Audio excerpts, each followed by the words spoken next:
Eh, y sí, hay algunos conceptos que al principio tenemos que copiar para poder aplicar después en los distintos ejercicios. Entonces, ahora vamos a ver que de todos los fenómenos que hay en la naturaleza, todo, la naturaleza, como ven ustedes, está infinitamente llena de fenómenos. Desde fenómenos biológicos, físicos, químicos, psicológicos, sociológicos. Hay un montón de fenómenos que están actuando constantemente. Eh, Obviamente que para estudiar la ciencia divide en distintas ramas, ¿no? Por la complejidad de la realidad. Pero bueno, a todos esos fenómenos, absolutamente todos, los podemos dividir en dos grandes grupos. Uno de los grupos es el grupo de los fenómenos deterministas y otro es un grupo muy especial de fenómenos que se llaman no deterministas o aleatorios. Los fenómenos deterministas son aquellos que podemos determinar su resultado con precisión. Por ejemplo, en física, damos tiro oblicuo, ¿no? O ¿ustedes tuvieron con Nico física? Sí. Sí. Con Nico Mazzocato. Bueno, con él también dan tiro oblicuo. Yo no llego a dar tiro oblicuo, pero dan energía cinética, potencial, eh, las fuerzas, decir que fuerza es igual a masa por aceleración. Espere que pongo la tablita acá. A ver. Así vamos, con imágenes, ayudando a entender. Mm.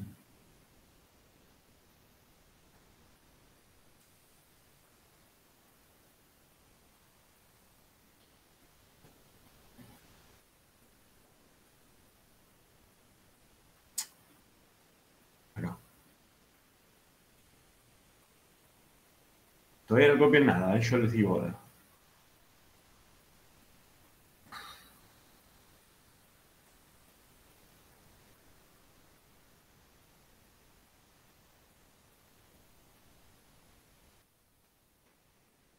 Bien, entonces,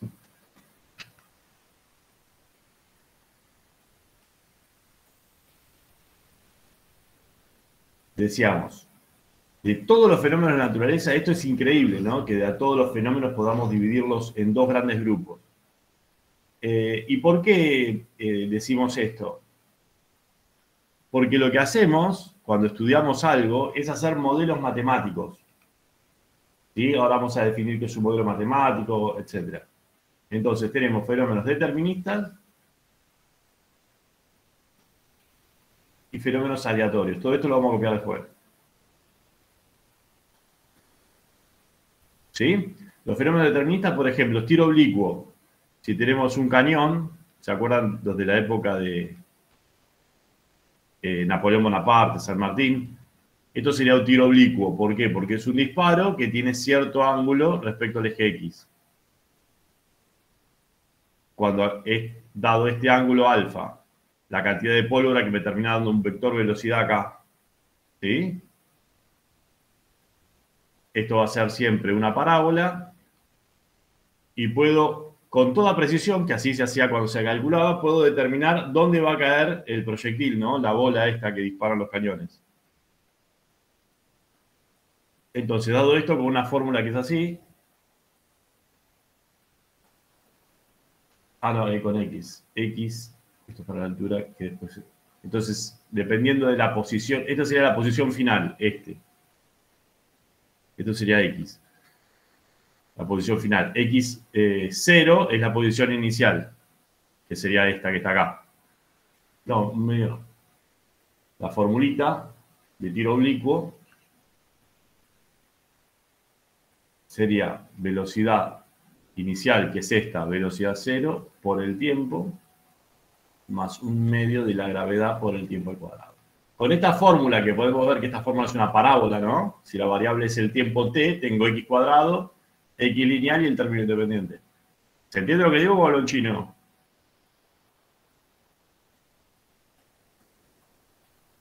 ¿Se entiende?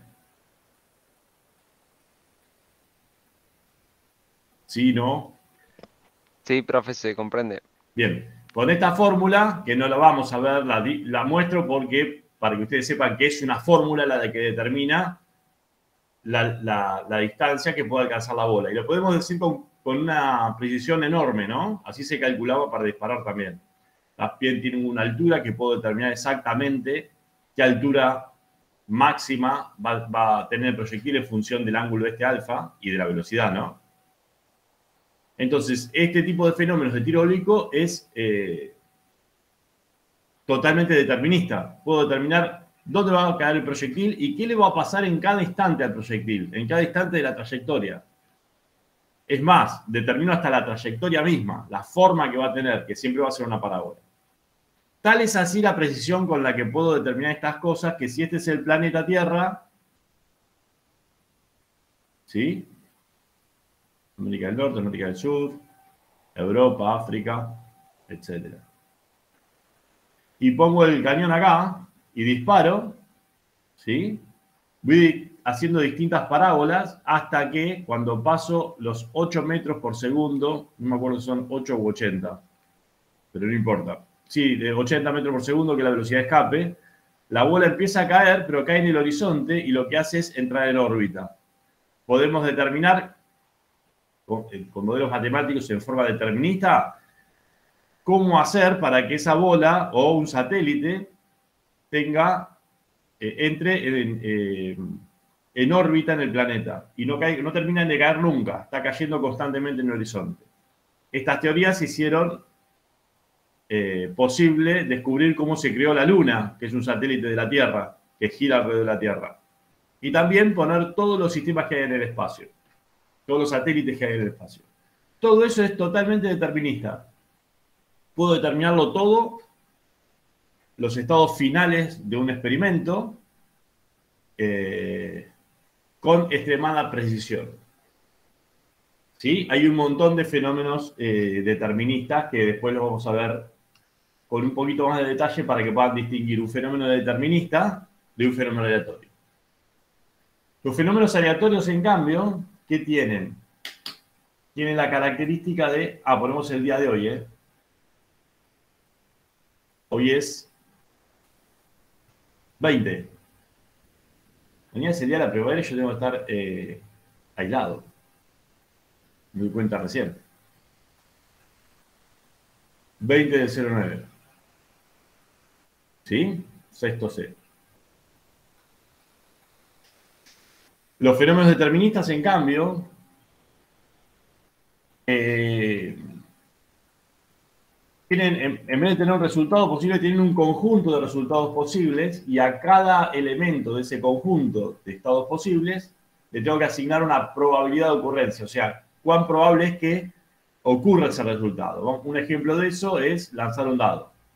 El dado tiene así 6 caras, entonces lanzar un dado sería, el experimento lo definimos, lanzar un dado y observar el resultado de la cara de arriba. Con lo cual, se va a llamar, después lo vamos a ver, espacio muestral, a la cantidad de resultados posibles. Puede salir el 1, el 2, el 3, el 4, el 5 y el 6. Y hay otro conjunto de fenómenos aleatorios, por ejemplo, como lo que estábamos viendo, que a los chicos es lo que más les interesó. Si este es el tiempo y este es el dinero, en dólares, y tengo una curva acá de precios, ¿sí? Tendría que poder determinar qué precio va a ser el de esta acción o el de Bitcoin en este caso, qué precio va a ser el de una semana que siga. Si este es el día de hoy, teniendo el conocimiento de toda esta curva, qué precio va a tener el Bitcoin el día que sigue. Esperen que le voy a compartir una página donde está el precio del Bitcoin en tiempo real. Ahí me confirmó Luli que sí. Así que salimos un cachito antes. Ahora vemos a qué hora saldríamos. A ver, nosotros tenemos de 9:10 a 11:25. Entonces estaríamos saliendo 10:55, 10:50. Voy a poner el alarma porque si no me copo dando clase. 10:50.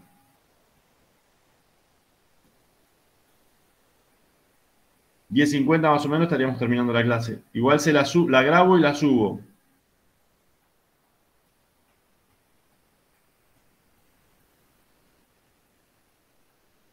Obvio que sí, perfecto. Bueno, les comparto la pantalla del Bitcoin, que es la página que uso yo para operar en tiempo, obviamente en tiempo real. Fíjense, a ver si se ve. Esta página es el Miss Hash, se llama. Si alguien opera o la vio. Bien, esto está en dólares. Esto sería un año de Bitcoin. A ver si acomodo un poquito más el gráfico.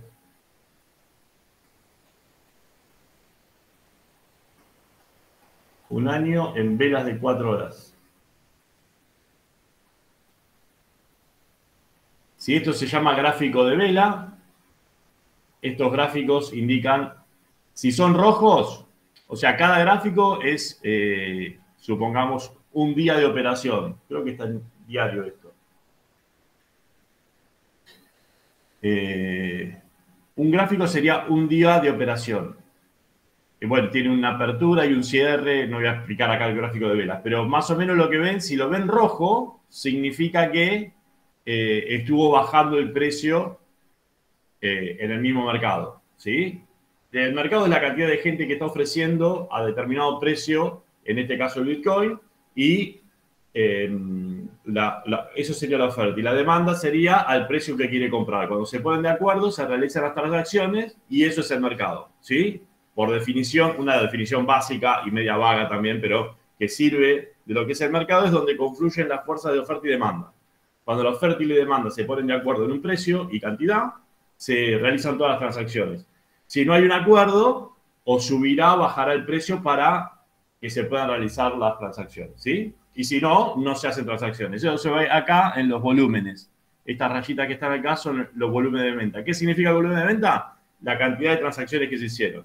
Serían que a ese precio y a esa cantidad, que está indicada acá, ¿lo ven? Acá el último precio son estos, son 43.138 dólares.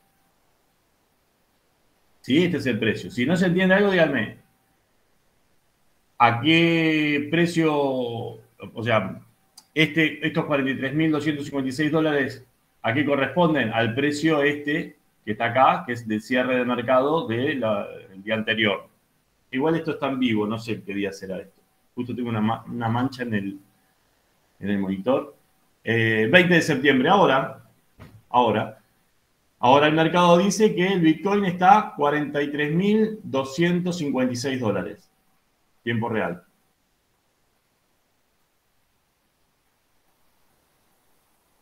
¿Sí? Acá. Y está en rojo, ¿por qué? Porque estuvo operando el mercado. Fíjense, si analizamos esta velita, son velas japonesas estas, de 43.799, el mercado se puso de acuerdo y cerró en 43.195. Quiere decir que bajó el precio en este intervalo de tiempo, ¿no? Esta velita amarilla significa que el mercado estuvo al alza, o sea, que subió el precio. Empezaron operando a 46.000. Acá, el 46.000 lo saco de acá, ¿eh? Este 46.000. ¿Cómo me doy cuenta? Por las rayitas punteadas. Pongo acá y me fijo. Me marca 45.957 y terminaron cerrando el precio en 47.251. ¿Sí? Cada velita sería un día de mercado de las transacciones. Pero fíjense estas dos velas. Esto es del día 10 de mayo del 21. El mercado arrancó operando a 58.230, terminó operando 46.670. Con esos precios se pusieron de acuerdo los distintos oferentes y demandantes y hicieron las transacciones a esos precios. Pero el día que siguió bajó más todavía. El 17 de mayo arrancó el mercado en 46 y terminó el precio en 34. Quiere decir que si vos vendiste acá a 58 y compraste acá en 34, hiciste una pelota de plata en 2 días de transacción. ¿Se entiende? Porque vendiste caro y compraste barato. Te quedaste con la misma cantidad de Bitcoin en dólares, pero como vendiste caro, compraste, o sea, en realidad tendrías mucha más cantidad de Bitcoins porque compraste más barato. Vendiste caro, compraste barato. Esto es operando cuando el mercado está cayendo. Pero también podés operar cuando el mercado sube. ¿Me van siguiendo? Ahí entró alguien. Chicos, ¿vamos bien? Sí, profe. ¿No se duermen? ¿No se durmieron todavía? No, profe. ¿No? Bueno, también ¿qué podemos hacer? Comprar acá barato y vender el día de hoy a este precio. Con lo cual también estaríamos sacando un montón de plata. ¿Sí? Más aún, esta es en un año. Este es el precio del Bitcoin en un año. Si tenías Bitcoin, a ver. Estos son ejemplos, ¿eh? El 6 de junio del 2020, estabas en $7.137. Vamos a poner $7.000. Y vendiste acá arriba, vendiste el 12 de abril del 21 a 59.000, te ganaste $52.000 solamente en transacción. ¿Sí? No es despreciable $50.000 en una simple transacción que en realidad está bien. Trabajás porque querés prediciendo el valor del dólar. Pero digamos, son transacciones de comprar y vender. Al dólar a 180 estarías ganando 9 millones de pesos. ¿Sí? Con una simple transacción de comprar y vender. Lo que tenés que determinar es el próximo periodo cuánto va a estar, si va a subir o bajar el Bitcoin. ¿Sí? Entonces operarías en corto y ahí aprovecharíamos estas olas de subida y bajada. Vamos a hacer un cambio de escala, un pequeño cambio de escala.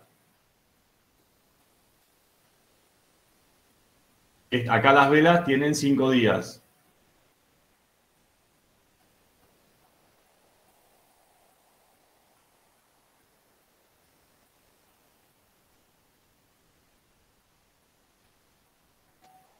El diagrama de velas es el mismo, pero tiene 5 días.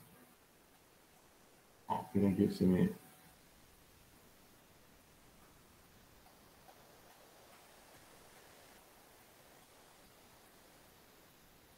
Esto es en tiempo real, esto se usa para operar en dólares. Después tendrías que ir a otra página para pasarlo a pesos y poder sacar el dinero, ¿no?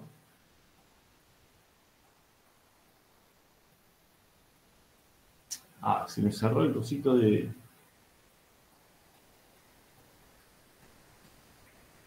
Para poder ampliarlo un poco. Bueno, acá están las operaciones ofreciendo constantemente. Si son rojos, están ofreciendo un precio más bajo para cerrar las transacciones. Por acá se veía mejor. Acá está. ¿Sí? ¿Cuánto se está ofreciendo? Estos son la gente que quiere subir el precio y está la gente que quiere bajar el precio. Cuando se ponen de acuerdo, se hacen las transacciones y bueno, se fija el precio del mercado. Y esto es, mercado significa gente ofreciendo y gente demandando, ¿no? No son viejos conspirando contra el mundo ni nada por el estilo. Ni gente mala, nada. Si ustedes van, compran y venden, también están siendo parte del mercado. En este caso, si no están comprando ni vendiendo esto que es Bitcoin, no son parte de este mercado y nada más, no pasa nada.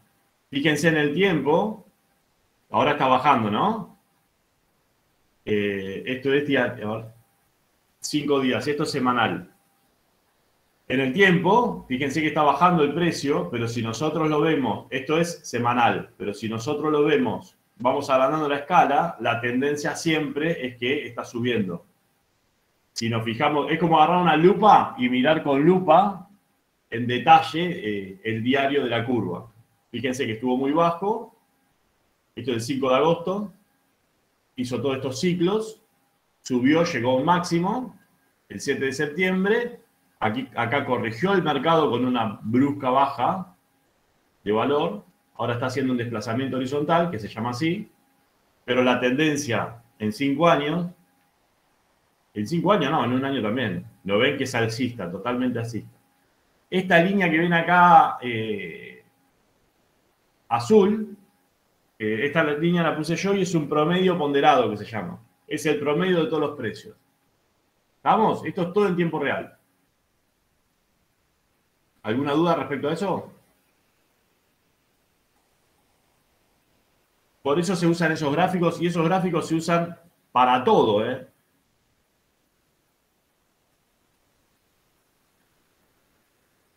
A ver, volviendo a la carpeta, un cachito. Fíjense.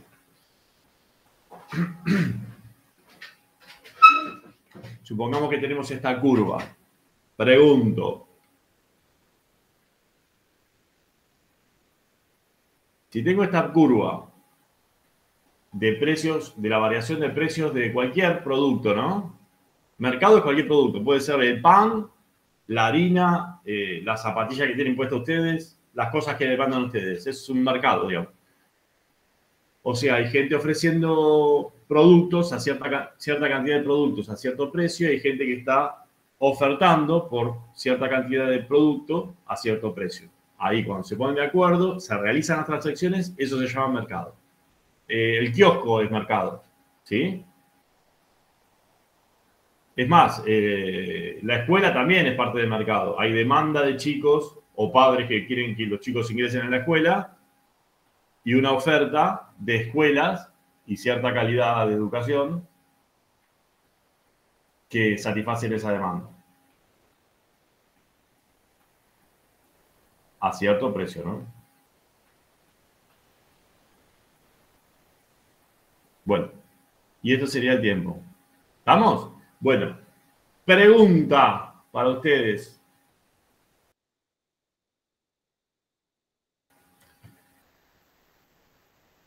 Si el precio varía así en el tiempo, ¿estamos? Esto supongamos que es el mes 0, mes 1. Mes 0 sería enero, ¿no? Mes 1 sería febrero. Mes 2 sería marzo. Está corrido porque así se estudian proyectos, ¿no? El mes 0 es el mes en que inicias el proyecto. 3, 4, 5, 6, 7, 8, 9, 10, 11 sería diciembre. Ustedes están acostumbrados que sea 12, pero cuando se inicia el proyecto en el día C, en el mes 0, si tengo el 0, diciembre sería 11. Bueno, entonces, si todos estos son cómo varió el precio de el que quieran ustedes, el Bitcoin, vamos a poner, en dólares. Entonces, ¿cuál es el precio? A ver, esto lo estoy haciendo anual, hay que agarrar otros periodos de tiempo, pero supongamos que estamos bien así. ¿Cuál sería el precio si cambia tanto el precio? Si alguien me lo puede contestar. ¿El promedio puede ser, profesor? Pero claro, ¿qué se hace? Se tira un promedio. Ah, Juan Pablo. Bueno, se tira un promedio. Esto no lo hacen, no se hace mucho, ¿eh? Pero sí, es lo que hay que hacer. Se tira un promedio, el promedio va a estar acá. ¿Qué tiene? El promedio me va a planchar los datos, ¿no? En principio sirve, después se usa para conceptualmente que ustedes me vayan siguiendo y tengan una idea de cómo es la naturaleza de estos procesos, vamos a hacerlo así. En realidad, ¿qué se hace? Se tira un promedio ponderado y la curva del promedio, que es la azul que les mostré, tiene más pinta de curva, pero sigue más a los precios, ¿no? Sería un promedio ponderado. Pero vamos a hacerlo con un promedio simple. No un promedio ponderado simple para el que sabe de lo que estoy diciendo, sino un promedio de común. Agarro la cantidad de precios y lo divido en el tiempo, ¿sí? El promedio me va a planchar los datos por acá. ¿Y qué me va a permitir hacer esto? ¿Se entiende lo que estoy haciendo? ¿Todos? Papillú, Agustina, Sí. ¿sí? Lourdes, Sí, sí, sí. ¿sí? Fíjense qué pasa. Cuando yo tiro un promedio, el promedio me pone una letra griega llamada mu. Para que se vayan familiarizando. Al promedio lo llamamos mu. Así se escribe mu. Pero, creo que sale más linda. A ver. Esto sería mu. ¿Sí? Que es el promedio. Y después, ¿qué está pasando acá? Hay una diferencia entre el promedio y el precio del día o del mes. Esta sería la diferencia, ¿no ven? ¿Qué quiere decir en este caso, si este es el día que estamos hoy? En el mes 9, ¿sí? Sería que como está alejada del promedio, estaría caro el precio en este punto. Esto grábenselo en el disco rígido. Los promedios son ley. El promedio es el patrón, si está bien calculado, ¿no? El patrón que va a seguir siempre ese fenómeno. Entonces, ¿por qué está caro? Porque si este es el promedio, la curva va a tender a ir al promedio. Si estábamos acá, era momento de comprar, ¿por qué? Porque estaba barato, estaba abajo del promedio, estaba por debajo del precio, ¿sí? Del precio real. ¿Se entiende? Y esto se llama desvío, con otra letra griega así se escribe. Este sería el desvío. Es cuánto se aleja el precio de la media mu. ¿Sí? Entonces tenemos precio y desvío. ¿Qué se hace con esto? A través de algunas transformaciones lineales, supongamos, se hace una nueva curva, a ver si puedo poner la curva por acá, que se llama distribución normal. ¿Por qué se usa este tipo de distribución que me encantaría que lo veamos? O campana de Gauss. Porque da la casualidad matemática, como todo lo que hace la naturaleza, que siempre tiene una forma matemática de explicarse y de predecirse. Esta campana de Gauss se llama distribución normal y todo en grandes cantidades, esto está demostrado por un teorema que se llama teorema central del límite. Si yo tengo suficiente cantidad de muestras, todas las distribuciones de todos los fenómenos terminan siendo una campana de Gauss. Donde el punto medio estaría acá, esta sería la media mu, y el desvío es la forma de esta curva.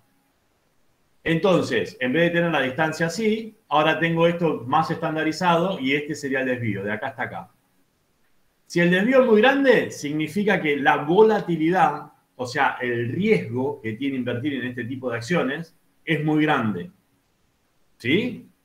El riesgo de ganar o de perder, ¿no?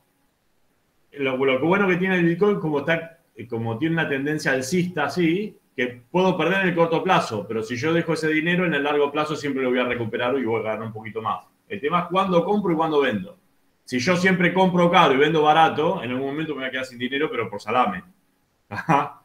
El secreto de todos los negocios, ¿cuál es? Comprar barato y vender caro. Chao. El kiosquero compra los chupetines a un precio, los vende a un precio más un plus, y ese es su negocio. ¿Vamos? Y lo que paga siempre es el riesgo. Por eso ahora el Bitcoin también tiene bastante auge, porque tiene mucha volatilidad, tiene mucho riesgo y le permite a los inversores, que es especulación, ¿no? Especular cuánto va a estar, si va a estar más caro o más barato en el futuro y sacar un beneficio de eso. Mucha gente que no sabe, está bien, yo siempre prefiero hacer inversiones más productivas, pero evidentemente aún por cuestiones políticas, sobre todo, es muy caro invertir. No es que sea riesgoso, es una certeza, después vamos a ver la diferencia entre certeza y probabilidad. Es una certeza que te va a ir mal, por las condiciones que están dadas, ¿no? Distintas leyes, etc. Por eso nadie invierte. Y se va todo el mundo a sistemas más financieros, así, donde el gobierno no tenga nada que ver, o pueda meter poco la mano. Por eso, miren, la mayoría de las estafas está en esto que dijimos al principio, en que te convencen que un fenómeno es determinista cuando en realidad es aleatorio, o al revés, te convencen de que es aleatorio cuando además, cuando el fenómeno es determinista. Ahí se basan la mayoría de las estafas. Ay, se ¿Se me va a cortar esto? Sí. Bueno, va a salir y entrar el PowerPoint. Ahí está la gran diferencia entre todas las estafas. Te convencen de que un fenómeno es determinista cuando en realidad es aleatorio. O al revés, te convence de que es aleatorio cuando en realidad es determinista. ¿Y quién gana? Bueno, el estafador. En este caso, no me quiero meter en líos políticos, y hace mucho tiempo ya, no te conviene o no es posible invertir en Argentina. ¿Por qué? Porque desde los gremios hasta la cantidad de impuestos, la falta de mercado y la cantidad de dinero que hay en el mercado hacen que los negocios no sean rentables, las inversiones no sean rentables. Por eso en Argentina no se está invirtiendo.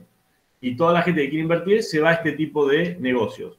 Yo les juro que me encantaría estar creando una pyme. No se puede. Porque no es riesgo eso, es una certeza. Te van a desplumar impuestos, tenés alta probabilidad que te cierren todo, por las cuarentenas estas salvajes que se hacen, te cierren todos los mercados, la gente no salga a comprar, ¿y qué haces vos? Seguís pagando impuestos sin tener ventas. Es la mejor estrategia para fundirte. ¿Sí? Evidentemente, o no se dan cuenta, no sé. No sé por qué se toman esas decisiones, pero se toman. Entonces, ¿qué haces? Vas a este tipo de sistemas, a este tipo de páginas que les mostré yo, y empezás a hacer transacciones en el mercado que es más financiero. Y después te echan la culpa, ¿no? Pero bueno.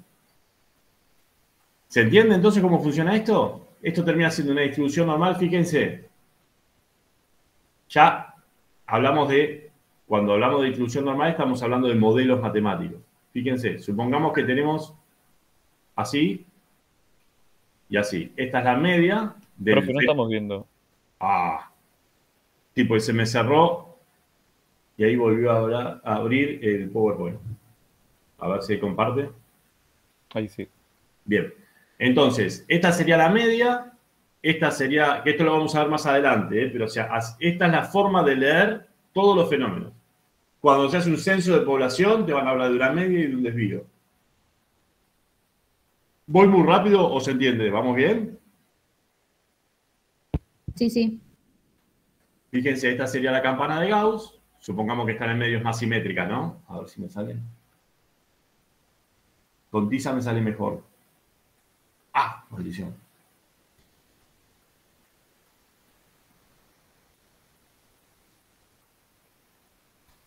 A ver si sale. Bueno, supongamos. Esta es la media y este sería el desvío. Fíjense, el desvío me está hablando de que el precio diario se puede alejar esta cantidad del precio promedio, ¿no? Si yo tengo una campana de Gauss así, o sea, más achatadita, significa que tiene bajo riesgo. La campana roja, esta, con este desvío, sería, por ejemplo, un kiosco. Un kiosco tiene, supongamos que el kiosco está relativamente bien ubicado, que dejan salir a la gente para que vaya a comprar el kiosco, entonces tiene, si este es el precio y este es el tiempo, tiene cierta cantidad de ingresos que es relativamente constante. ¿Sí? O sea que el kiosquero, supongamos, gana 150.000 pesos por mes. ¿Sí? ¿Qué pasa? ¿Por qué paga tan poco? Está bien, es un sueldo esto, pero ¿por qué paga tan poco el kiosco? En comparación de lo que se gana con otro tipo de negocios más riesgosos, ¿no? ¿Qué tiene? Que no tiene riesgo prácticamente. El kiosquero, una vez que ya tiene un flujo de gente, un flujo de clientes mensuales, sabe que vende tanta cantidad de alfajores, entonces compra siempre tanta cantidad de alfajores para reponer en stock.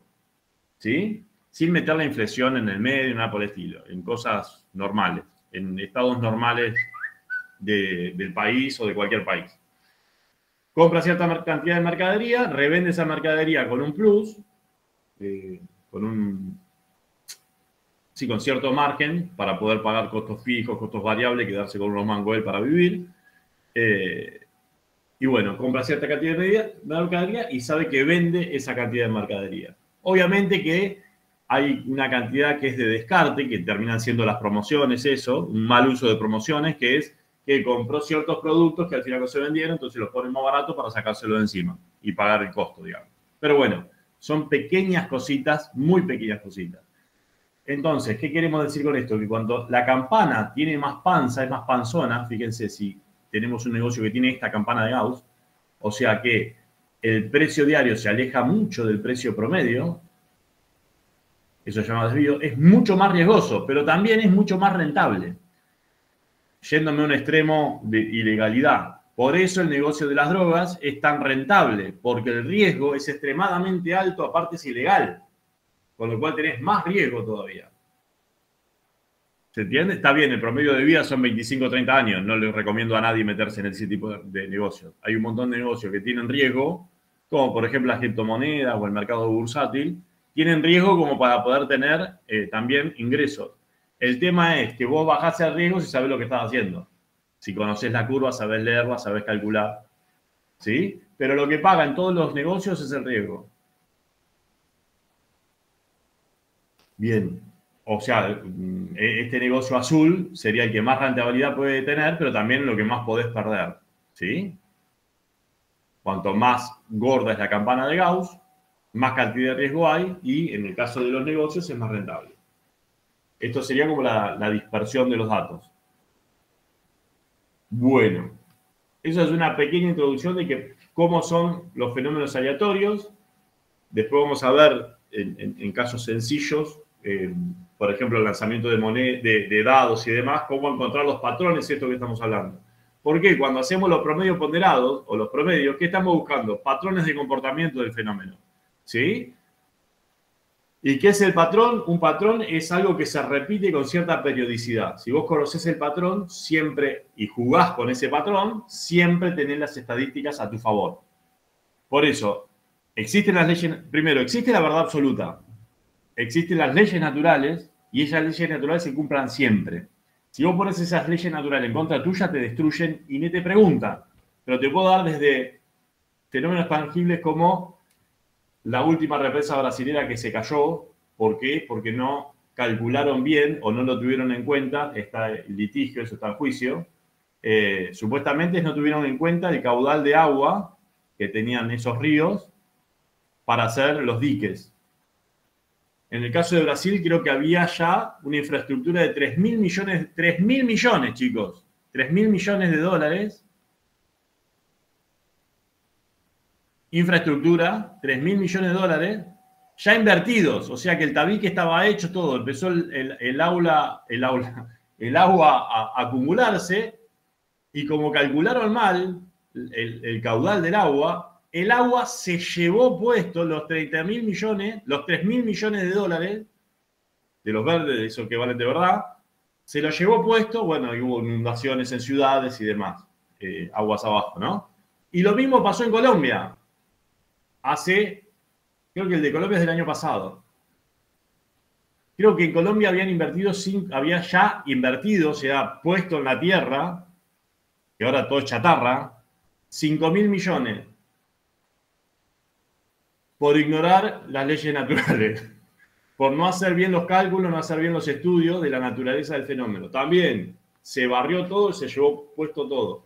En China está pasando en distintas ciudades lo mismo. ¿Sí? Está el ejemplo de Fukuyama. La organización, hay una entidad que regula la energía nuclear en el mundo, ¿no? ¿Qué hicieron los japoneses encima? Una de las leyes que hay para instalar instalaciones de centrales nucleares dice que si tenés cierta periodicidad, que termina siendo una curva de estas, ¿no? De campanas de Gauss, si tenés movimientos sísmicos con cierta periodicidad, no podés instalar no podés hacer una instalación de energía nuclear. Bueno, los japoneses hicieron en Fukuyama, que si esto es Japón, no, la islita de Japón es distinta, ¿verdad? Ahora escribimos, esto es una introducción como para ponernos en tema.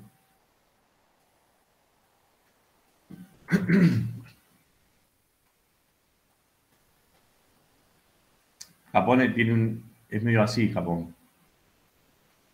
¿Sí? Fukuyama está por acá, encima zona costera. ¿Es sísmica? Sí. O sea, ya tenés el riesgo de que es sísmica, o sea, tiene terremotos. ¿Es susceptible a tsunami o a inundaciones? Sí. Todo lo contrario de lo que le dicen las leyes internacionales, bueno, pusieron justito acá. ¿Qué pasó? Se combinó un pequeño tsunami con un terremoto. Chao. Se estropeó toda la central nuclear y está emitiendo radiación. Hace años. Sí, Valentín.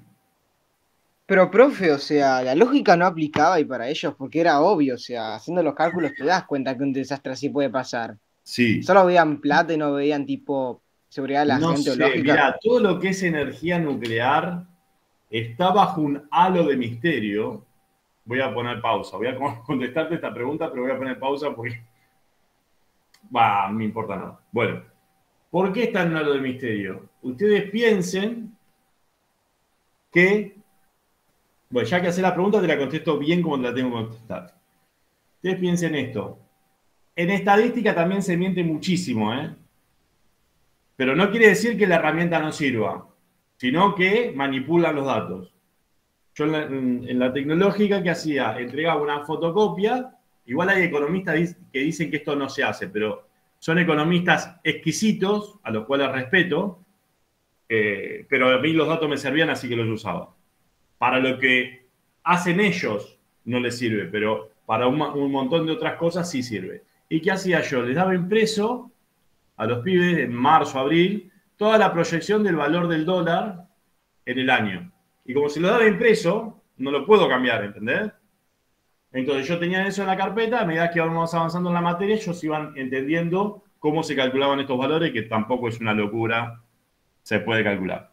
Y después, en la época de Kirchner, fue lo más controversial de todo esto. Y después mirábamos los diarios y veíamos lo que decía en esa época el oficialismo, el kirchnerismo con Néstor, y lo que decía el Grupo Clarín, que estaban recontraenfrentados. ¿Qué pasa? Clarín te tiraba el precio para arriba y el gobierno te tiraba el precio para abajo. Decía que el dólar, Clarín decía que por el mes que viene el dólar iba a ser más alto, porque le servía decir que iba a ser más alto, y los kirchneristas decían que iba a ser más bajo. Cuando mirábamos, iba a ser el precio que habíamos calculado nosotros. ¿Qué quiere decir eso? ¿Que los kirchneristas no sabían el valor? O sea, no sabían hacer estas cuentas y Clarín tampoco. No, mentira. Todos tienen el dato. El tema es que después con el dato cada uno especula para el lado que más le conviene.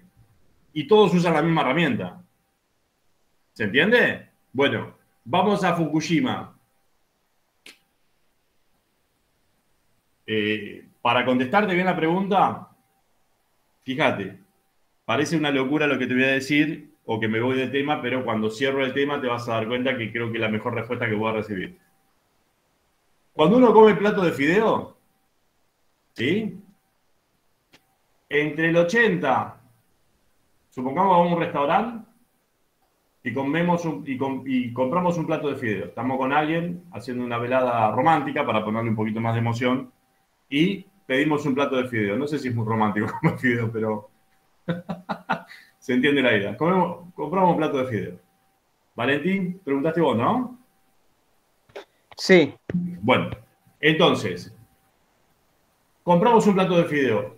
Lo que te digo yo es que entre el 80% y el 90% del precio que estás pagando no es fideo, sino que es petróleo. Y vos ¿qué? exactamente eso. Cuando vos comés un plato de fideo, ahora te lo demuestro, ¿eh? Yo no te digo nada que no demuestre. Cuando vos pagás un plato de fideo, cash, moneda, money, billulla, verdes, el 90% de lo que pagás es petróleo. ¿Pero por qué? Claro, obviamente que si vos no estás en el tema te entra la duda. Entonces, vamos para atrás. ¿El fideo con qué se hace? ¿Los fideos con qué se hacen? Con harina, con huevo. Harina. Bueno, pero el componente más importante es la harina, ¿no? Sí, Este ejemplo te va a servir para darte una idea de todo lo demás. Supongamos que harina para hacerlo simple. La harina viene del trigo. trigo. Bien. El trigo con que se hizo tu plato de fideo. ¿De dónde con sale? una máquina que procesó el trigo, etcétera, un molino puede ser. Bueno, antes que nada tenés que agarrar y dar vuelta a la Tierra. ¿Sí? Primero se da vuelta a la Tierra. Sí. ¿Con qué se da vuelta a la Tierra? Con ciertos tractores que tienen como unos ganchitos que no me acuerdo ahora. No me acuerdo ahora el nombre de la máquina. ¿Y qué consume la máquina esa para dar vuelta a la Tierra? Ah, Nafta. ya entendí. Nafta. La nafta viene del petróleo. Entonces ya dimos vuelta a la Tierra, ahora necesitamos tirar la semilla. Y no es como antes que agarraban un par de tipos y tiraban semillas. No, las semillas también las tiran máquinas porque son hectáreas, ¿no? Miles de hectáreas. Las máquinas esas funcionan con nafta. Que la nafta es petróleo. Pasa el tiempo, llueve, empiezan a crecer las espigas así de trigo. Cuando crecen las espigas de trigo, ¿cómo hacemos para sacar el trigo?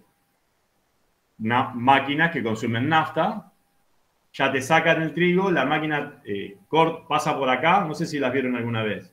Tienen como unos cilindros acá que direccionan las espigas hasta ciertos lugares, se corta de la superficie y después la misma máquina separa la paja del trigo, que el trigo ya es el granito, es como un granito de arroz, pero está enfundado todavía, hay que sacarle un poquito más de fibras. Bien, la máquina esa que consume nafta. Ya tenemos el grano. El grano todavía tiene que ir a molienda, ¿no? Para del grano hacer la harina, se muele esto. Las máquinas que muelen el grano consumen energía eléctrica. La energía eléctrica se genera con... Decime, Valentín. O sea que, profe, en realidad cuando ponele yo veo un fideo que está a 100 pesos. En realidad, el fideo real está a 2 pesos, pero los 98 pesos vienen del petróleo. Ay, fíjate que hacemos... Esto se llama explosión de costos. Si vos pensás que yo... no porque yo sea mentiroso, sino porque no me crees algo, lo podés corroborar tranquilamente, ¿sí? ¿Qué se hace? El trigo se muele para llegar a la harina. ¿Tá? Las máquinas consumen energía eléctrica y la energía eléctrica viene del gas, de quemar gas o fuel oil. Y todo esto viene del petróleo. Tenés la harina, hay que embolsarla. Otra vez, para embolsarla son máquinas eléctricas que terminan consumiendo gas y petróleo. Hay mano de obra, hay un montón de cosas, pero lo más preponderante es el gas y el petróleo. O sea que sí, lo que dije yo es eso. Sí. Se embolsa, bueno, tenés una carga impositiva del 21%, así que 21% de todo eso se lo lleva el Estado. Después se embolsa la harina y va a la fábrica para hacer los fideos. La fábrica para hacer los fideos tiene amasadoras, todas eléctricas, lo mismo, energía eléctrica, gas o fuel oil, o carbón puede ser, pero no hay de carbón ya. En Argentina tenés gas o fuel oil. Para hacer energía eléctrica, también petróleo. Ya tenés hecho los fideos. Los fideos se embolsan en bolsitas de polipropileno, vieron las transparentes de plástico, que hasta las bolsitas esas, más allá de la embolsadora que también funciona con energía eléctrica, si es polipropileno, la bolsa viene del propileno. El propileno viene del petróleo. Si es poliestireno, viene del estireno. El estireno viene del petróleo. Hasta la bolsita. Y tenés la bolsita en la fábrica. De la fábrica al restaurante donde vos te lo estás comiendo, también se transporta en camioncito. Raro que vaya una persona con bolsas caminando, ¿no? A repartir fideo. Bueno, la bolsita ya la tiene el cocinero. Vos hiciste tu pedido del fideo. ¿Cómo hacen el fideo? Calientan una olla con gas natural. Gas natural que viene del petróleo. Te cocinan los fideos, te los ponen en el plato y va la persona y te lleva el plato a la mesa para que vos te los comas. Entre el 80 y el 90% del precio real, sin distorsión de... Acá después le suman el 21% del Estado que se lo lleva y hace... Dios sabe qué hace con este 21% del Estado, ¿no? Porque escuelas, caminos y esas cosas no veo nuevas. Tendríamos que tener una escuela por cuadra ya. Pero bueno. Y bueno, el 70% del precio de la nafta son impuestos. Ese es el Estado. Bueno, no me quiero meter en lío, perdón, chicos. En situaciones reales sin distorsión del Estado, entre el 80 y el 90% de lo que vos estás pagando un plato de fideos es petróleo. Esto te da una idea del poder que tiene la industria petrolera. Se dice que es el costo, miren qué lindo mamarracho que quedó. Se dice que es el costo de los costos, el costo del petróleo. Por eso es tan importante, por eso todos los intereses que hay sobre el petróleo y demás. No me extraña que haya tantos accidentes, no me quiero meter en teorías conspirativas, pero no me extraña que haya tantos accidentes en lo que es la industria de energía nuclear. No me extraña que haya tantas películas en contra de la energía nuclear. Si te pones a hablar de ventajas y desventajas de la energía nuclear, tenés todos los contaminantes en un tanque bien cerraditos, ¿sí? Y controlables. En cambio, cuando vos quemás petróleo o cuando lo fabricás en las destilerías, tenés fósforos como los fósforos, por ejemplo, ¿no? Como los fósforos que hay acá en Ensenada, tirando gas, dióxido de carbono, CH4, azufre, azufre con P. No, P es fósforo, azufre era... Bueno, no me acuerdo ahora el símbolo químico del azufre. Todo eso va a la atmósfera. No es controlable y nada. Si vos agarrás un centímetro cúbico de material radioactivo, te produce 1.000.000 de veces más energía que un centímetro cúbico de petróleo. Vos decís, es casualidad que se hagan tan mal las cosas con... Francia tiene centrales eléctricas, centrales nucleares para energía eléctrica y nunca le pasó nada. Hasta en los Simpsons aparecen unas chimeneas así, ¿vieron los Simpsons? Donde ponen que sale un gas contaminando, pero esto es vapor de agua, no contamina nada. ¿Sí? Y en los Simpsons te lo ponen como que contamina. ¿Quién le saca a personas que no están formadas en el tema que esto contamina? Que esto no contamina. Que es vapor de agua lo que sale. Estos son intercambiadores de calor. Bueno. No soy el único que piensa así, ¿eh? Pasa que no trabajo en la industria del petróleo. Miro la cosa de afuera. ¿Se entiende? Fenómeno determinista, fenómeno aleatorio. Entonces, chicos, ¿alguna pregunta más? Flor de respuesta te di, Valentín, ¿eh? Podés contradecirme todo Sí, la lo que verdad que quieras. sí. Me No, estoy de acuerdo. No tenés por qué creerme, nadie tiene por qué creerme en lo que acabo de decir como introducción de fenómenos deterministas y aleatorios y cómo más o menos funciona, más o menos una idea básica, ¿no? De cómo funciona el precio en el mercado, cómo se puede establecer el riesgo, ¿sí? Y el precio, porque si el precio cambia en el tiempo, ¿cuál es el precio? Bueno, el precio lo establecemos como el promedio en este caso y en realidad cómo se hace con un promedio móvil, cómo cambia y me va dando una curva que va copiando la curva anterior. Pero siempre me permite decir cuál es el precio promedio y cuál es el precio del día. En esa diferencia está el riesgo o el desvío. ¿Estamos? Si no tiene volatilidad, tiene poco riesgo, tenés poco para hacer plata. Si tiene mucha volatilidad, tiene mucho riesgo y podés ganar mucho o perder mucho. Tenés que saber manejarte, nada más. Bien. Entonces, por eso, respecto a las definiciones, son definiciones científicas, respecto a los comentarios o los ejemplos ilustrativos, pueden creerlo o no, pueden cuestionarlo, pueden hacer lo que ustedes sientan totalmente libre, pero también pueden chequearlo con información, ¿sí? Recuerden siempre, primero, los datos. Si me mienten en el dato, todo lo que diga en función de eso es una pavada total. Y por lo general, cuando alguien está interesado en mentir o en evitar ciertos datos, es porque tiene intereses poco santos atrás. Bien, entonces, ponemos como título, vamos a copiar un poquito. Avísenle a sus compañeros. Esta clase yo la subo, la estoy grabando y la subo. Así que les voy a generar una tarea, como hacíamos antes en las clases online.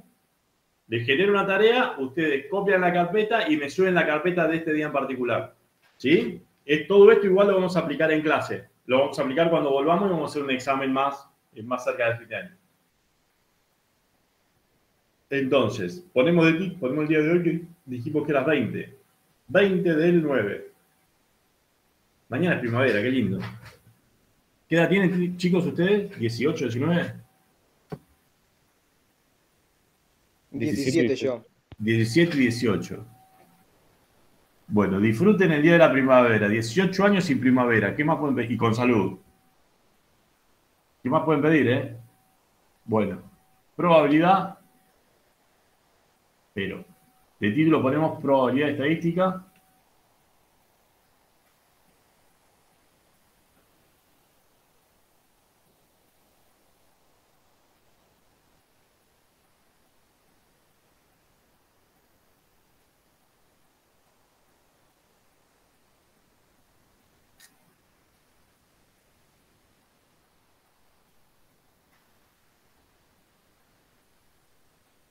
Entonces, escribimos, chicos.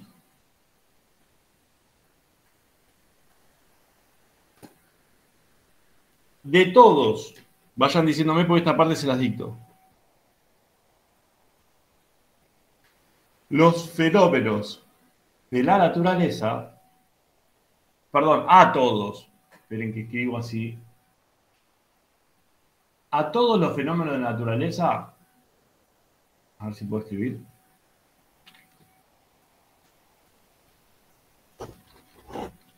A todos los fenómenos de la naturaleza, coma,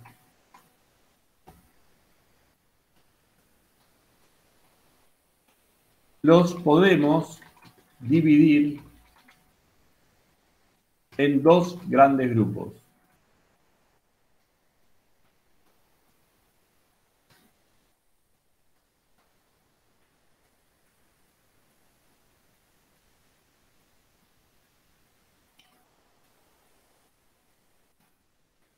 Punto aparte. Para poder estudiar estos fenómenos,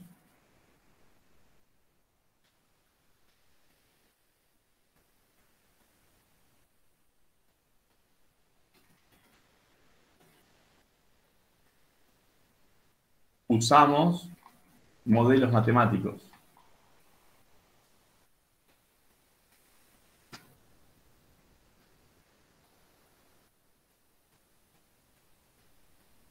Entonces, abajo ponemos un modelo matemático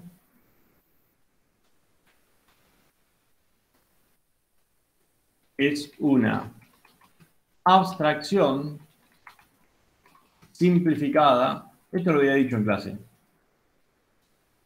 de la realidad. Abstracción simplificada de la realidad. Díganme cuando llegaron hasta acá,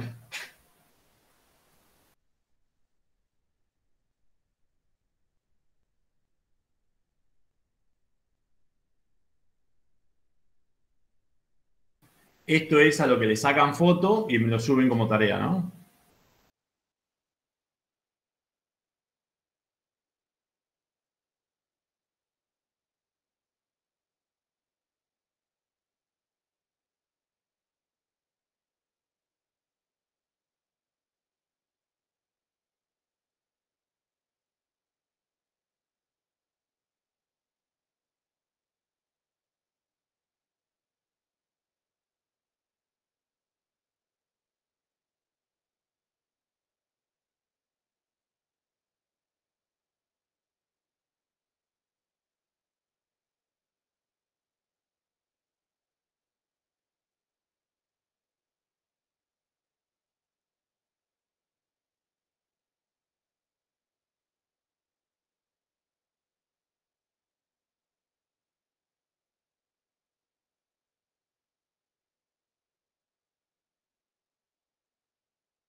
Hola, hola, ¿me escuchan, chicos?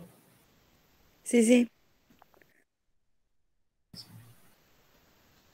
No sé, me está indicando que hay un problema con Meet, pero no sé cuál es. Me ponen unas cositas con verde, pero bueno, si me escuchan, genial. Entonces, la realidad es compleja, ¿no? ¿Y qué hacemos? ¿Se acuerdan del método científico? Observación, establecer una hipótesis, de la hipótesis hacemos un experimento que compruebe la hipótesis, si la hipótesis se comprueba en 100% de su totalidad, tenemos una ley, y si no se comprueba, se comprueba de a partes, tenemos una teoría, ¿sí? Eso se llama, bueno, el estudio empírico, ¿no? A través de la experiencia siempre, que sirve para cosas que son científicas. Para otro tipo de cosas ese método no sirve. ¿Vamos? Pero sirve, tiene un potencial enorme. Todo lo que es ciencia, desde el celular de ustedes hasta que prenden la luz, todo eso es científico. ¿Vamos? Sirve y habla de realidades absolutas e irrefutables por nadie. Vos la podés negar, pero no, pues si querés la negás, pero es algo subjetivo negarla. ¿Se acuerdan lo que le decía de esta charla con el sociólogo que me hablaba de realidades absolutas que no existían, nada por el estilo? Y lo invité a subir al techo y a que se tire, a ver de qué punto de vista la realidad absoluta de que se estrolaba contra el suelo no existía, y se quedó pálido el hombre, pobre. Pero bueno, ¿se entiende? La ciencia trabaja con este tipo de fenómenos. ¿Quiere decir que son los únicos? No. También cuando estudiamos estas cosas, que me ha pasado a mí también, te pones medio orgulloso de tus herramientas y pensás que todo es así. No todo es así. Pero para lo que es ciencia, sirve este método y no hay otro método mejor. Por el momento, al menos. Gracias a esta metodología tenemos todo lo que es tecnología. Todo, absolutamente todo. Desde la medicina hasta los alimentos. Por eso hay que tener cuidado cuando uno habla, porque del otro lado puede haber alguien que sabe más que vos, pero es humilde y no dice nada hasta que lo molestás. Entonces, modelo matemático. Un modelo matemático es una abstracción simplificada de la realidad. Cuando hablamos, o hablaban ustedes en física, de caída libre, de todos los fenómenos que se dan en la caída libre de un cuerpo, estudiamos uno solo, que es cómo influye la influencia que tiene la gravedad en la caída esta. ¿Sí? La gravedad, ¿se acuerdan? Que es 9,8 metros por segundo al cuadrado, etcétera. Que es la fuerza de atracción de la Tierra sobre los objetos que están sobre ella, o los objetos que están cerca. ¿Vamos? Y puedo predecir eso con absoluta precisión. En este caso, este sería un modelo determinista. El peso, hago masa por gravedad y ya tengo el peso del cuerpo. Absolutamente determinista. Saben que podemos calcular, que de hecho se hace, pero se me cierra el programa, ahora se va a volver a abrir.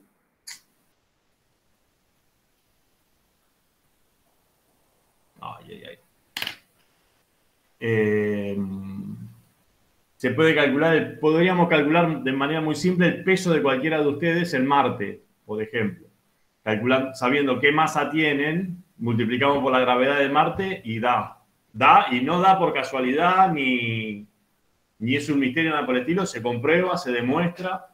Es más, se enviaron un montón de sondas a Marte, hay sondas que todavía están viajando, que se están yendo del sistema solar, y la física de Newton, totalmente determinista, sigue funcionando y va a funcionar. No hay forma de que no lo haga. Y no es una cuestión de fe, porque eso no es fe, sino que es el método científico. Tiene un poder enorme el método científico. Esperen que abro de nuevo el archivito.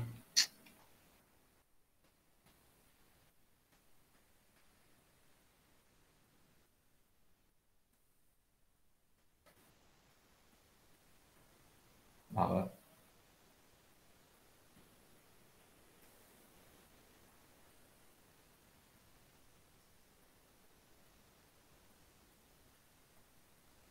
Ahí está. Y lo comparto. Se me borró todo lo que escribí, pero bueno.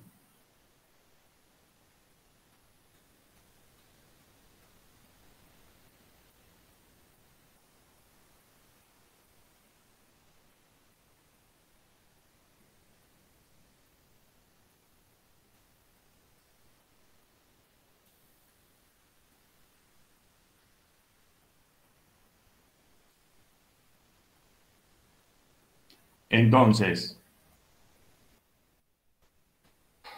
abajo de lo que habíamos escrito ponemos modelos deterministas.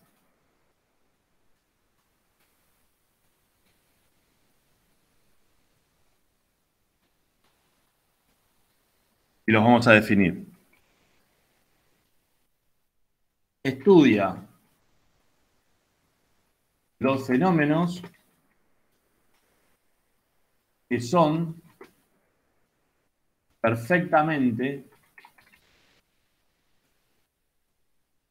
previsibles.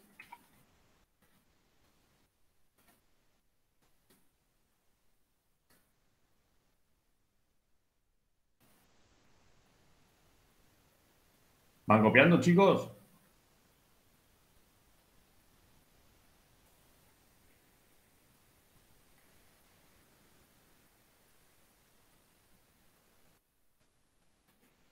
En cuanto a su comportamiento,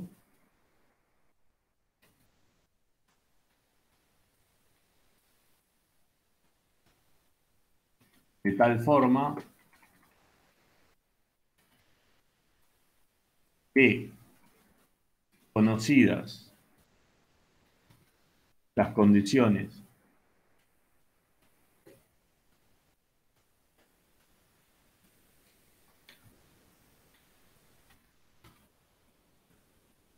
iniciales, se pueden conocer, determinar con precisión su resultado. ¿Sí? Ya dimos varios ejemplos. Igual vamos a dar más después.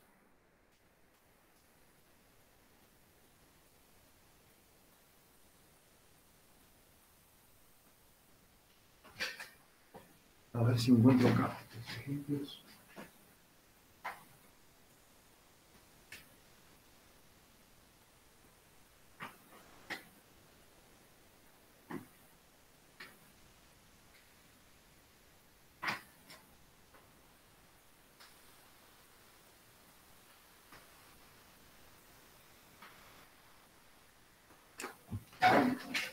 Ahora, ¿qué tipo de fenómenos vendrían, chicos, para definir? Indeterminista. No deterministas o aleatorios. Ponemos modelos no deterministas o aleatorios.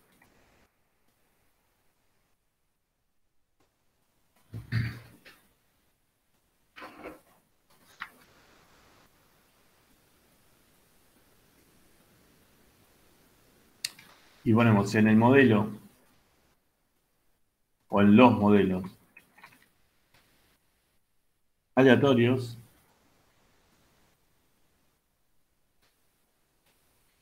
el comportamiento del fenómeno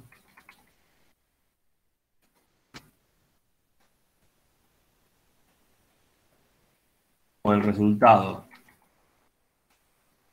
que se obtiene de su ejecución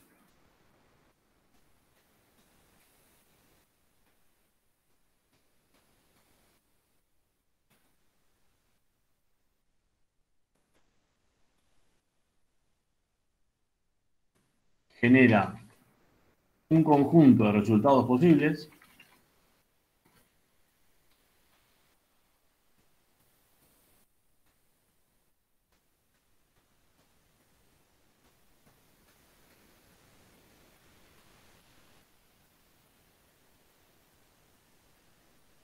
vamos a dejarla acá decir, un conjunto de resultados posibles.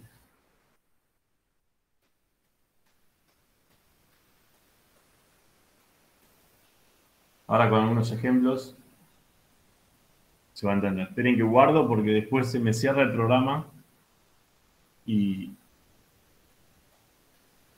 no me quedan guardados los cambios. Igual nosotros tendríamos mañana, pero mañana es asueto.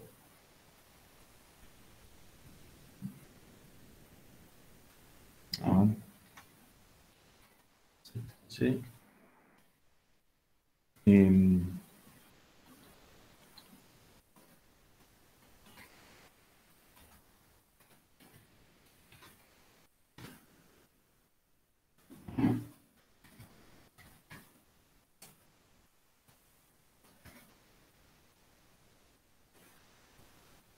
Bueno, entonces ya definimos lo que son modelos aleatorios y deterministas. Obviamente que todo lo que vamos todos los conceptos que vamos a ver, las fórmulas y demás, son para los modelos no deterministas o aleatorios. Pero ¿qué pasa acá? Para decir que un modelo es aleatorio, tiene que cumplir con ciertas características. Fíjense. Por lo general, cuando uno tiene un problema aleatorio, cuando alguien te contrata o te da para resolver algún tipo de problema y vos te das cuenta que cuando la persona esa te lo está describiendo, se trata de un fenómeno que es aleatorio, tardás más entendiendo la naturaleza del problema que aplicando las herramientas, ¿sí? Aplicar las herramientas, sobre todo que hay muchos programas que ayudan a hacer cuentas complejas, cálculos bastante avanzados y demás. Por eso, por lo general te cuesta más entender el problema, estás más tiempo estudiando la naturaleza del problema que aplicando las herramientas. ¿Qué tiene esto también? Que las herramientas, por lo general, cuando uno ya tiene incorporadas las técnicas y demás, son simples de aplicar, es como aplicar una fórmula. El tema es la interpretación de los datos. Eso es un poco más complejo y también necesitas experiencia de cálculo para eso. Fíjense, si agarramos, vieron a ver algunos juegos de azar. ¿Jugaron alguna vez a la general? Yo no soy de jugar, pero conozco los juegos porque los he estudiado, ¿no? Los he estudiado como ejemplos para que me sirva para otros problemas u otras disciplinas. Vieron que hay un juego que se juega en la playa que son con 5 dados y se llama Generala. No sé si jugaron alguna vez. Sí, sí. Se ponen 5 dados en un vasito, se baten los vasos, se lanzan los dados y en función de cómo sale en la distribución de los dados se buscan distintos juegos. Hay escaleras, full, póker, número, no me acuerdo. Pero hay distintos juegos que son varios, dan puntaje, etc. Tenés algún cierto poder de decisión, pero fíjense lo que es la naturaleza del azar. ¿Y cómo podemos hacer de un experimento determinista un experimento aleatorio y viceversa? Supongamos que tenemos un dado, lo ponemos despacito dentro del vaso, siempre en la misma posición. Giramos el vaso, dejamos que se deslice lentamente el dado y que se acomode en la mesa. Si yo ese experimento lo hago con cuidado, agarro el dado, lo apoyo con una cara para arriba, que siempre sea la misma. Supongamos el 1 para arriba. Lo apoyo en el vaso. No bato el vaso, sino que muy suavecito con la mano llevo el vaso a la mesa. Inclino el vaso en forma de plano inclinado para que el dadito se vaya deslizando de a poquito y quede apoyado arriba de la mesa con el 1 para arriba. Ese fenómeno es totalmente determinista, porque siempre me va a dar el mismo resultado. Si bien tengo un vaso y un dado, esa forma de desarrollar el experimento va a hacer que siempre el 1 esté arriba. Ahora, a medida que yo le voy metiendo caos, ¿sí?, al vaso, es decir, ingreso violentamente el dado dentro del vaso, empiezo a batir el vaso, ¿sí? Ya cuando empiezo a batir el vaso, el número que va a salir va a ser aleatorio. ¿Por qué? Porque al batir el vaso, ese caos que se forma dentro del vaso, del vaso, con el dado golpeando las distintas paredes del vaso, ese caos ya me introdujo en el mundo de la aleatoriedad, en el número que va a salir. La aleatoriedad también tiene sus propias leyes, por más que estemos dentro del caos, ¿no? Lo que se llama teoría del caos y todas estas cosas. Y tiene sus propias leyes, porque, fíjense, espero no marearlos, cualquier cosa me preguntan. Si yo agarro el vaso, estamos, a ver, los que participaron. Lourdes que hizo preguntas, Valentín y Santino. Vamos a tomar a los tres que hicieron más preguntas. Estamos Lourdes, Valentín y Santino jugando un juego con un solo dado, para hacerlo simple. Y supongamos que agarro yo primero el vaso con el dado. Una vez que yo empiezo a batir y el dado ya entró en el caos, ¿no? Ya entró, el experimento entró en un proceso aleatorio de salir y observar la cara de arriba. Independientemente de quién tire el dado a la mesa, ya el resultado es aleatorio, con lo cual no depende ni de Santino, ni de Valentín, ni de Lourdes, quien tire el vaso arriba de la mesa. Ya está en el mundo del caos eso. ¿Se entiende? Con lo cual, supongamos que hacemos un juego nosotros cuatro, de lanzar un dado y hasta que salga el número 6. ¿Sí? O sea, primero agarra Lourdes, tira, si no saca el 6 no gana, tiene que tirar Santino. Bate, agarra el vaso, tira el dado, empieza a batir, hace el lanzamiento, no salió el 6, tira Valentín. Lo mismo, después tiro yo. Es independiente de quién suelte el dado. Ya entró, el dado entró en un régimen aleatorio, entró en el caos y va a salir un número aleatorio del 1 al 6. ¿Sí? Con lo cual, cuando jugamos a juegos como la generala, por más que nosotros tomamos decisión de que agarramos dos daditos y los metemos adentro para hacer otro juego y demás, ya entramos en fluctuaciones matemáticas. No depende de la persona que lanza el dado. ¿Sí? Depende de si ese dado entró en un régimen aleatorio o no. Y hay otra cosa más que es más difícil de ver y que no todos están de acuerdo, los que conocen del tema, yo sí estoy de acuerdo, comparto esa teoría porque la vi funcionar, que es, supongamos, un dado es fácil de estudiar, lo vamos a hacer bien científicamente en un ratito, pero me voy a adelantar un cachito para que conozcamos un poquito más la naturaleza de un experimento aleatorio. Fíjense, si el experimento, no escriban esto, lo vamos a ver más adelante. Si el experimento E lo definimos como lanzar un dado, el espacio muestral, es decir, el espacio muestral S, que después lo vamos a definir, sería la cantidad de estados posibles que puede tener el experimento. Es decir, en el caso del dado, ¿cuántos resultados voy a poder tener?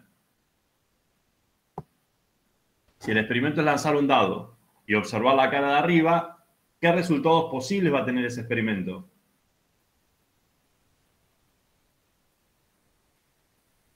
Chicos.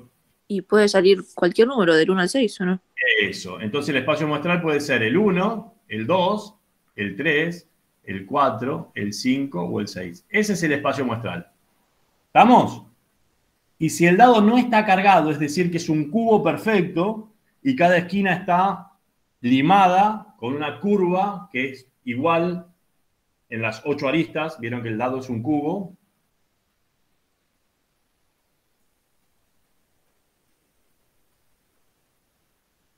Y el dado es así, ¿no? Tiene aristas que son estas y vértices que son estos. Si la curva de los vértices y de las aristas es igual en cada arista y cada vértice, cada uno de las caras tiene la misma probabilidad de estar arriba. Y si quiero calcular la probabilidad de que salga el número 1, voy a tener que hacer ¿cuántos unos hay en el espacio muestral? ¿Ya me voy? Ay, se me refue la clase. Bueno, pero estuvo buena, profe. 5 minutos me quedan. Bueno, hacemos esto y por hoy dejamos. ¿Cuántos? Y me entregan este cachito. Ya les generé una tarea. ¿Cuántos unos hay en el espacio muestral? 1. 1. Entonces sería 1 en 6, que es la cantidad de elementos que hay en el espacio muestral. ¿Cuál es la probabilidad de que salga el número 2? 1 en 6. 1 en 6. ¿Sí? Con lo cual todos tienen la misma probabilidad de salir si el dado está totalmente equilibrado. O sea que es geométricamente perfecto. Como no existen las cosas geométricamente perfectas, esta distribución de probabilidad va a tener un patrón que va a tender a sacar más. Si esta es la curva de probabilidad, va a tender a sacar más ciertos números que otros. ¿Sí? Eso después lo vamos a ver. Bueno, Hasta acá la clase de hoy, o sea que hemos escrito poco y explicado mucho, pero ya por lo menos están en tema. Ya les subo la clase y les genero la tarea, si le sacan fotito a la carpeta y me la suben. Avisen a los chicos que tienen que ver o copian la carpeta de ustedes o miran toda la clase, lo recomendable es que miren toda la clase y me entreguen la carpeta. Profe, ¿ya pusiste la entrega del trabajo anterior? ¿El anterior al examen? Se lo genero ahora también. Ah, ok. ¿Sí? Se lo genero, les genero las dos clases. ¿Qué fecha era esa que tenía que entregar, que hacerle? Era funciones por parte, ¿no?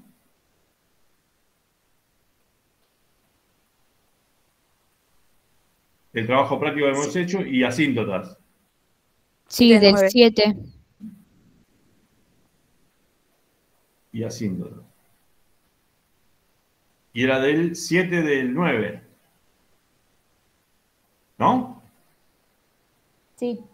Ok, ya le genero ese y le genero el de hoy. ¿Estamos? Bueno, los vemos el lunes porque mañana no tenemos nada. Bien. Pónganse las pilas con esto a ver si pueden hacerle unos mangos o calcular algo copado. Te mando un abrazo, chicos. Seguimos el lunes. Chao, profe. Nos vemos, Nos vemos. profesor. Chao, profe. Póngame chao, profe, en el... Ahí. No, profe. Nos vemos. Igual los tengo grabados por las dudas. Bueno. Chau, profe. Nos vemos, Lourdes. Gracias por ser la primera siempre. A ver, dejo de grabar.